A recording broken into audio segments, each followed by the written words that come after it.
जय माता दी दोस्तों, वर्ल्ड बेस्ट मैजिक में आपका हार्दिक स्वागत है। कैसे हैं आप सब?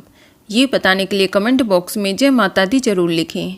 दोस्तों, नवरात्रि के समापन के बाद 10वीं तिथि में माँ दुर्गा की प्रतिमा का विसर्जन किया जाता है।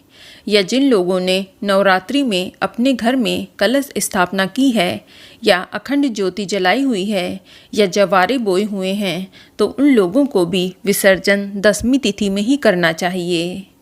ध्यान रहे दोस्तों, जितनी भक्ति, श्रद्धा और नियम के साथ आपने माता की चौकी या कलश स्थापना की थी, उतनी ही सावधानी विसर्जन के समय भी रखनी चाहिए। हमारे शास्त्रों में विसर्जन के समय भी खास सावधानी बरतने की सलाह दी गई है।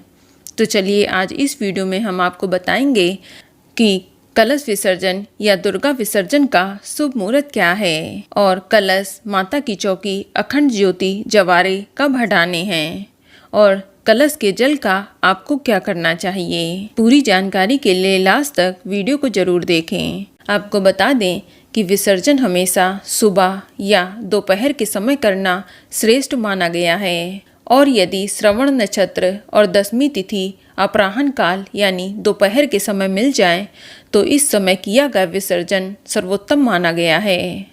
तो चलिए सबसे पहले हम जानते हैं कि 10वीं तिथि कब शुरू होगी और कब समाप्त होगी। तो आपको बता दें कि इस बार 10वीं तिथि की शुरुआत 12 अक्टूबर 2024 की सुबह 10:58 पर हो जाएगी और 10वीं तिथि की समाप्ति 13 अक्टूबर 2024 की प्रातःकाल 9:08 पर होगी। तो ऐसे में इस बार दुर्गा विसर्जन 12 अक्टूबर 2024 दिन शनिवार को ही किया जाएगा और दुर्गा विसर्जन का शुभ मुहूर्त 12 अक्टूबर को दोपहर 1:17 से लेकर शाम 3:35 तक के बीच में किया जाएगा। आप विसर्जन हमेशा शुभ मुहूर्त में ही करें और जिन लोगों ने माँ दुर्गा की मिट्टी की प्रतिमा घर में स्थापित की है तो वे दुर्गा विसर्जन भी इसी शुभ मुहूर्त में ही करें। या जिन लोगों ने माता की चौकी, कलश, जवारे आदि रखे हैं तो वे इस शुभ मुहूर्त में ही पूजन की सामग्री को विसर्जित करें। दोस्तों, कलश या माता की चौकी हटाते समय विशेष सावधानी रखें। कुछ लोग बहुत जल्दबाजी में कलश और सभी सामग्री हटाते हैं, तो ऐसी गलती ना करें। आप पूरी श्रद्धा, भक्ति और नियम के साथ विसर्जन की विधि करें। आप माता का जयकारा बोलते हुए कलश हटाएं। फिर आप माता के मंत्रों का जाप करते हुए सभी सामग्री हटाएं। और एक बात का ध्यान रखें कि कोई भी सामग्री आप जमीन पर ना रखें। जैसे कलश पर रखा हुआ नारियल, फूल, माला या कोई भी माँ को चढ़ाई हुई सामग्री आप एक थाली ले लें और उस पर हर एक चीज़ रखते जाएं। इसके बाद ध्यान रखें कि कलश को दोनों हाथों से उठाना चाहिए और जो कलश में जल है उसे आम के पत्तों की सहायता से अपने घर के हर सदस्य के ऊपर छिड़कें और अपने घर के मुख्य द्वार पर साथ साथ पूरे घर पर भी कलश के जल का छिड़काव करें। बस ध्यान रखें कि कलश के जल को टॉयलेट या बाथरूम में नहीं छिड़कना चाहिए। ऐसा माना जाता है कि कलश के जल में देवी देवताओं का आशीर्वाद होता है।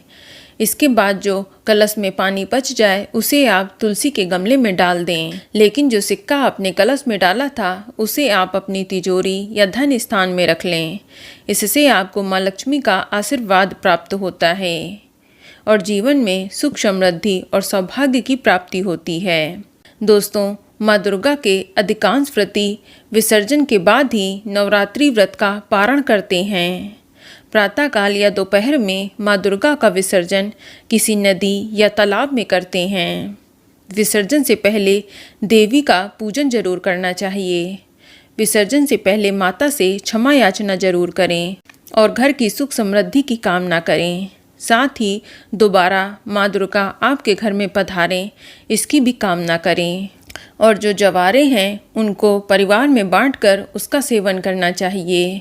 कुछ जवारे आप लॉकर में भी रख सकते हैं और बचे हुए जवारों को किसी नदी में विसर्जित कर दें। दोस्तों, दुर्गा विसर्जन के बाद ही विजयादशमी का पर्व मनाया जाता है। इसी दिन भगवान श्री राम ने राक्षस रावण का वध किया था। वहीं देवी दुर्गा ने इस दिन असुर महिषासुर का वध किया था। दोस्तों, दशहरे के दिन समी के पेड़ की पूजा करने का विशेष महत्व है। ये सभी कार्य दोपहर के समय ही किए जाते हैं और रात के वक्त रावण का दहन किया जाता है। तो दोस्तों, ये जानकारी आपको अच्छी लगी तो कमेंट में जय माता दी जरूर लिखें और अगर आपका कोई सवाल है तो उसे कमेंट बॉक्स में अवश्य पूछ लें और इस वीडियो को लाइक करें, शेयर करें और साथ ही साथ चैनल को सब्सक्राइब करें। धन्यवाद।